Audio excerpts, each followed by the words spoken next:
Welcome to Karpagam creations. இன்றைக்கி நம்ம ஒரு சூப்பரான ஒரு சைட் டிஷ் ரெசிபி தான் பார்க்க போகிறோம். புடலங்காய் வச்சுட்டு எப்படி நம்ம புடலங்காய் 65 பண்ணலாம் தான் பார்க்க போகிறோம். இதை நம்ம நல்லா கழுவிட்டு அந்த தொலியை எடுத்துருங்க. இந்த மாதிரி மெல்லிஸாக தட்டி எடுக்கணும். அதுக்கேற்ற மாதிரி பீலர் யூஸ் பண்ணிக்கோங்க. இது உள்ளே இருக்க சீட்ஸ்லாம் நம்ம இந்த கத்தி வச்சு நம்ம இப்படி லைட்டாக இந்த பக்கம் நம்ம திருவி விட்டோன்னா வந்துடும். இப்போ நம்ம இந்த ரிங் டைப்பில் நம்ம கட் பண்ணி எடுத்துக்கணும். அப்போ தான் நமக்கு நல்லா ஃப்ரை ஆகி கிடைக்கும். பார்க்கவும் ஷேப்ஸ் நல்லாவும் இருக்கும், சாப்பிடவும் அட்ராக்ஷனாக இருக்கும். ஸோ ஃபஸ்ட்டு கடலை மாவு கொஞ்சம் தேவையான அளவு எடுத்துக்கோங்க. அதோடு ரெட் சில்லி பவுடரு, கொஞ்சமாக அரிசி மாவு, கிறிஸ்பினஸ்க்காக தான் இந்த அரிசி மாவு ஆட் பண்ணுறோம். இது கூட நம்ம டர்மரிக் பவுட்ரு ஆட் பண்ணிக்கோங்க, கொஞ்சமாக ஆட் பண்ணிக்கோங்க. இதோட தேவையான அளவு கொஞ்சமாக கார்ன்ஃப்ளவர், கொஞ்சம் உப்பு, கடைசியாக பெருங்காயம் போட்டு லைட்டாக தண்ணி மிக்ஸ் பண்ணி இந்தளவுக்கு நம்ம மிக்சிங் ரெடி பண்ணிக்கலாம். கொஞ்சம் திக்னஸாக இருந்தால் தான் நமக்கு மிக்சிங் அதோட ரிங்லலாம் நமக்கு நல்லா ஸ்ப்ரெட் ஆகி கிடைக்கும்.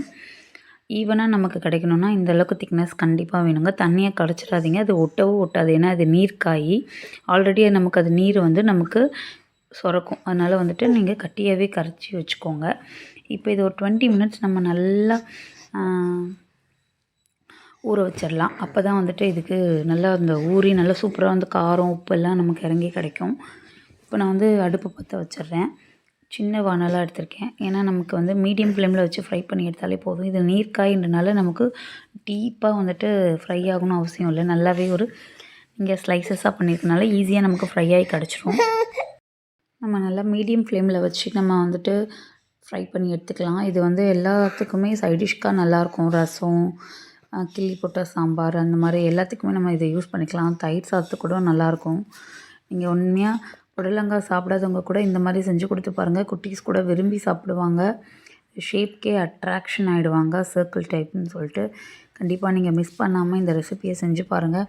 நான் சொன்ன ஸ்டெப் பை ஸ்டெப்பே பண்ணுங்கள். பாருங்கள், பார்க்கவே எவ்வளோ சூப்பராக நமக்கு ரொம்ப மாவாக இல்லாமல் மாவு கரெக்டாக இந்த மாதிரி அப்ளை பண்ணி நீங்கள் 20 மினிட்ஸ் ஊற வச்சு பண்ணிங்கன்னா கண்டிப்பாக நீங்களும், நான் வெஜிடபிள் ரைஸ் தான் பண்ணியிருந்தேன், அதுக்கு சைட் டிஷ்ஷாக இது பண்ணியிருந்தேன். நீங்களும் கண்டிப்பாக வேறு எதனா டிஃப்ரெண்ட்டாக தயிர் சாதம் அந்த மாதிரி செஞ்சு கொடுத்து பாருங்கள்.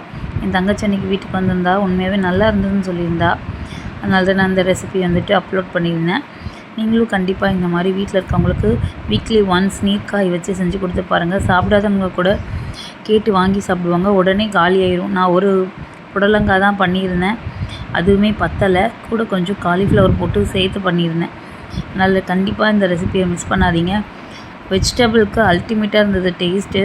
உண்மையாகவே அந்த புடலங்காய் டேஸ்ட்டே எங்களுக்கு தெரியல. அந்தளவுக்கு சூப்பராக ஒரு வெஜிடபிளில் நம்ம இந்த மாதிரி எடுத்துக்கிட்டோன்னா இன்னும் கொஞ்சம் ஹெல்த்தியாக இருக்கும். வீடியோ பிடிச்சிருந்தால் லைக் பண்ணுங்கள், ஷேர் பண்ணுங்கள், சப்ஸ்கிரைப் பண்ணுங்கள். தேங்க்யூ ஃபார் வாட்சிங்.